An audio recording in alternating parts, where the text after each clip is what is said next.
des nuages sombres flottent sur Hawaï. Buongiorno a tutti, ici Red et on va parler aujourd'hui du 10e chapitre de Jojo Lands. On sort d'une première dizaine de chapitres. Des particules rocheuses, un stand qui se réinvente ou un morceau de lave qui utilise les sentiments, avec Mike on a pas mal de boulot, et ça fait plaisir. Un homme quartz ?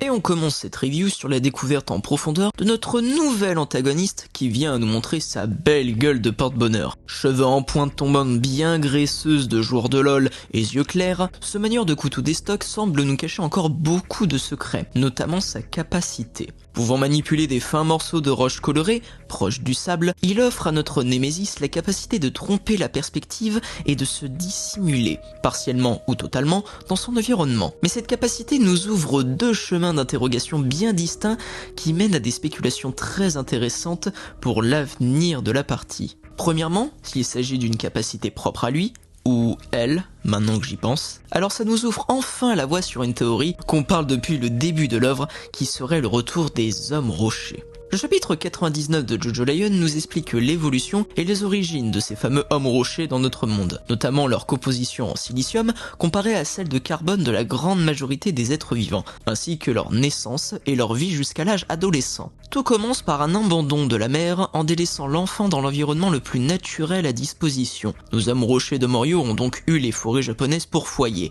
Mais qu'en est-il des autres de par le monde, comme Hawaï par exemple? Nos nourrissons hommes rochers se voient abandonnés sur un sol majoritairement volcanique. Mais surtout, si l'endroit le plus naturel à y déposer un enfant ne serait pas la porte vers l'océan, source de vie même, qu'est le sable. L'archipel d'Hawaï est majoritairement composé de plages.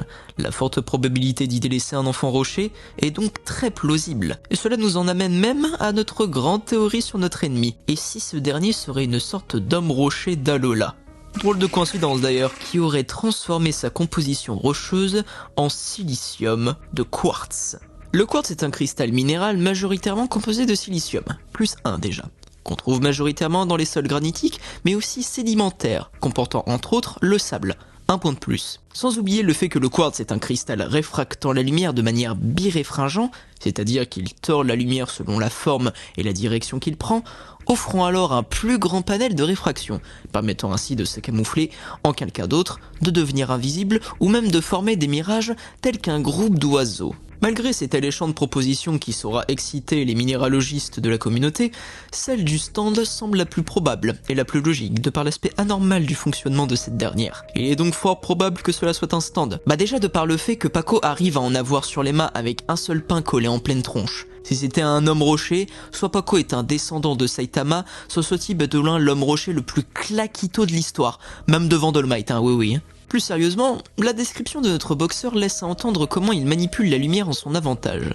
Notre propriétaire semble agglutiner des particules de sable ou de roches réfléchissantes pour pouvoir ainsi s'en recouvrir, peut-être même en recouvrir autrui ou autre chose, afin d'en manipuler les propriétés lumineuses, soit en réfractant entièrement la lumière pour devenir invisible, soit en acceptant une longueur bien précise de l'onde pour prendre de la couleur souhaitée, permettant ainsi ce genre de camouflage. Vous trouvez que je me casse le crâne avec des règles comme ça, ça serait oublier le fait que les stands d'Araki sont devenus de plus en plus complexes avec le temps, La preuve en est avec le méchant de la partie précédente, ou même avec ceux déjà connus de Jojo Lands, notamment... The Hustle, le tank. Après une présentation un peu claquée de The Hustle, on avait tendance à se foutre de la gueule de son stand qui certes semblait utile que pour un gangster, voler des trucs, tout ça. Mais au final, bordel, on a eu un Paco on fire avec son stand que tout le monde pensait clacos, mais qui révèle son utilité au combat au corps à corps. En plus de pouvoir tout faire avec ses muscles, et peu importe où sur son corps, il a la capacité d'en s'en servir au combat. Deux utilisations extraordinaires sont le plateau en tant que bouclier, ce qui prouve que ses muscles n'ont pas besoin d'entourer l'objet, mais juste avoir un contact avec lui, mais aussi la chaise qu'il peut agripper sans contact visuel particulier, juste en ayant observé au préalable l'environnement, pour ensuite l'utiliser en tant que projectile. Mais nous avons aussi une utilisation étrange via un simple contact reliant Paco à sa cible.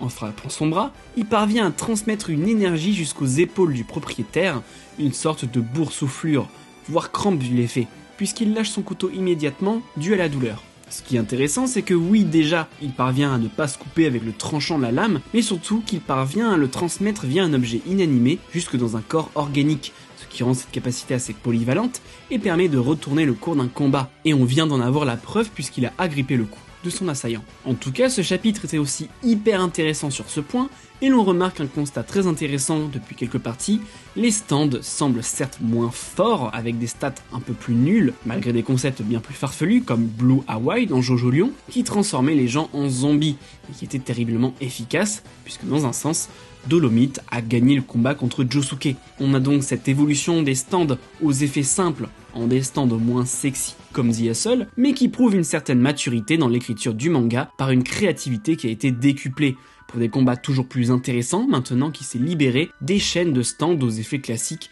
qui étaient géniaux, mais qui ont fait leur temps. Maintenant faites place à un palmier qui fait pleuvoir, des petits ouvriers, un stand même pas contrôlable par son manieur, ou juste des putains de muscles. Et parvenir à nous vendre ça, c'est très fort. Une roche qui réagit aux émotions. Même si le chapitre est assez centré sur le combat entre Paco et notre magicien allergique aux douches, il n'empêche qu'en fin de chapitre, nous avons un aperçu des capacités de la lave, nous laissant encore des interrogations quant à sa logique profonde et son fonctionnement mécanique. Justement, son mécanisme. Une phrase assez frappante d'Usagi nous parle du fait qu'elle fonctionne avec les sentiments d'autrui, ce qui nous laisse à penser que la lave agirait en fonction des sentiments des gens pour agir sur les objets de valeur, permettant alors de ramener tôt ou tard l'objet à la lave. Mais alors, si son fonctionnement est à la fois basé sur des choses aussi vastes que des sentiments et des objets de valeur, où sont les limites de la lave ? Prenons l'exemple du chapitre. Ce couple a acheté la montre parce qu'il désirait l'avoir. Puis, ce sont les oiseaux qui l'ont prise, même si au final c'était pas le cas, parce qu'ils l'ont convoitée, sûrement pour leur nid. Tout ça pour dire que leur action et les événements qui ont porté au déplacement de la montre ont été actionnés par des sentiments purs. Par pur, j'entends instinctif, sans doute. Mais alors, une action ou un événement moteur de la lave sur l'objet peut être provoqué par tout type d'émotions, la colère, la joie, l'angoisse, la volonté même. Tant de panels qui peuvent provoquer une étape de mouvement pour ramener le dit objet vers la lave. Pareil pour les objets, qu'entend Araki, la partie et la lave elle-même comme objet de valeur. On a bien eu un exemple avec le croquis de Pink Darboy. Jusqu'à preuve du contraire, ce croquis n'avait aucune valeur monétaire jusqu'à ce que Jodio le considère comme objet de valeur. Mais alors, que pouvons-nous considérer comme de valeur et que la lave pourrait attirer ? Est-ce obligatoirement matériel ? Est-ce obligatoirement monétaire en finalité ? Le croquis pouvant être revendu, est-ce que ça sous-entend que tant qu'on met de la valeur monétaire sur quelque chose, il peut être attiré ? Car s'il n'y a aucune limite à la considération de la valeur, alors tout possesseur de la lave peut attirer tout ce qu'il souhaite à lui. Cela prendra simplement le temps que les événements sentimentaux fassent venir le dit objet à la lave. Dès lors, on peut tout imaginer. Les stands en eux-mêmes, des MacGuffins des parties précédentes comme le Roca-Free ou le Corsin, même des choses abusivement inestimables ou immenses, comme l'a proposé Red avec la possibilité d'attirer la lune elle-même à la Majora's Mask. Si aucune limite n'est donnée aux capacités de la lave, nous tenons devant nous dans cette partie l'un, si ce n'est l'objet le plus puissant des 9 parties de Jojo, même au-delà de la flèche. Et de là, cette dernière nous promet quelque chose de grandiose, allant au-delà même de votre imagination. Une fin qui laisse perplexe. Avant de conclure la vidéo, on va parler de la conclusion de ce chapitre. Plot twist, le méchant n'a pas disparu. Oh, quelle nouvelle! Plus sérieusement, c'est un peu de leur faute s'ils n'étaient pas assez aux aguets. On voit très bien qu'Usagi et Dragona semblent être plus intéressés par la femme au loin avec sa montre, plutôt que l'ennemi qui rôde. Résultat, l'ennemi les a trompés avec son pouvoir, et Dragona se retrouve aux portes de la mort. Un point qui me semble intéressant, c'est qu'elle semble pouvoir déplacer les plaies, et l'on voit avec Smooth Operator qu'il pousse la blessure. Enfin, l'un d'eux pousse, et l'autre tire. Et on voit ça très bien, ce qui peut être très intéressant pour la suite, puisque je ne doute pas qu'elle va réussir à se sauver elle-même malgré le texte de fin. Nous avons aussi le propriétaire immobilisé par le pouvoir de November Rain, malgré qu'on dirait qu'il se soit volatilisé. Selon notre théorie, évidemment, il se camoufle plutôt que de se volatiliser, il crée une illusion d'optique, ce qui fait qu'il est bien là, et donc qu'il n'a pas le même pouvoir que Tomoki Wu évidemment. On se dit, Dragona va survivre et il va se faire démonter. Mais malgré tout, au premier chapitre, je cite, le boss avait pressenti quelque chose. 3 membres. Ça n'aurait absolument jamais suffi. En fait, ça n'aurait jamais suffi, peu importe combien on était. Ce qui laisse entendre qu'ils se sont fait défoncer. Enfin, je pense pas trop me mouiller en avançant ce point. Info en vrac. Maintenant, quelques petits points en bonus, nos protagonistes pensent qu'ils ont affaire à la mafia avant de nier eux-mêmes cette affirmation, puisqu'ils ne manient pas assez bien le couteau pour. Nous qui sommes un peu conscients de ce qui s'est passé dans leur univers, savons que l'organisation Rokakaka a existé au Japon. Il peut donc être tout à fait possible d'avoir une organisation similaire à Hawaï, avec des hommes sable quartz ou peu importe. Surtout qu'en plus, la construction est très similaire à Jojo Lion, où au bout d'un moment nous avons rencontré Yotsuyu, un homme rocher au pouvoir étrange qui attire tous les exemplaires d'un même objet sur sa cible. Ici, nous avons quelqu'un qui est là pour tuer nos protagonistes, récupérer la lave, et donc peut-être une étape avant de gravir les échelons et atteindre le chef, comme l'était Tamaki Damo puis Toru, entre guillemets le grand chef des hommes rochers, le plus ancien et le plus lié au Rokakaka. On va donc bien patienter et voir en 2024 ce qu'il en est, s'il a passionné et a bien été transposé dans un espace-temps bien différent, et de ce qu'il adviendra de Jodio, Dragona et les autres. En tout cas, ce chapitre était extrêmement intéressant, et si l'on reprend notre comparaison entre le rythme des parties sur la vidéo précédente, l'on remarque que le morceau de lave est un MacGuffin bien plus au centre de la partie, avec une réelle explication de son pouvoir, même si ça reste flou, et surtout une apparition dès le tome 1, au lieu de l'entrevue au tome 7, et réelle apparition au tome 10-11 pour le Rokakaka dans Jojo Lion. Pour sûr, avec un seul exemplaire en leur possession, avec le deuxième détruit par Jodio, il va y avoir une guerre à l'échelle de la partie pour savoir qui sera le propriétaire de cette lave au pouvoir mystérieux, et Jodio va s'en mordre les doigts d'en avoir détruit un. Un chapitre ma foi fort intéressant, qui fut un magnifique cadeau sous le sapin en attendant 2024 comme il se doit.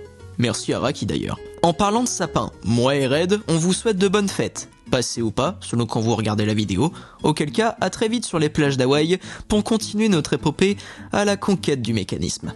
C'était votre fidèle serviteur Mike Damer, la bise. Grazie mille, merci d'avoir suivi cette vidéo. On se retrouve si tout va bien le mois prochain à la mi-janvier pour le chapitre 11. En tout cas, merci à Mike pour l'écriture de la review et merci à vous de nous suivre de façon mensuelle. C'était Red+, arrivederci. Ah, et petit post-scriptum d'ailleurs, n'hésitez pas à remercier infiniment la Starway pour la traduction en français des chapitres actuels. C'est grâce à eux qu'on a pu vous faire la review en français, avec, si Red a bien fait le montage, des images en français. De ce fait, des gros kiss à l'équipe, je ne connais pas leur nom, donc merci à eux en général. Et sur ce, à très vite. Allez, ciao ciao.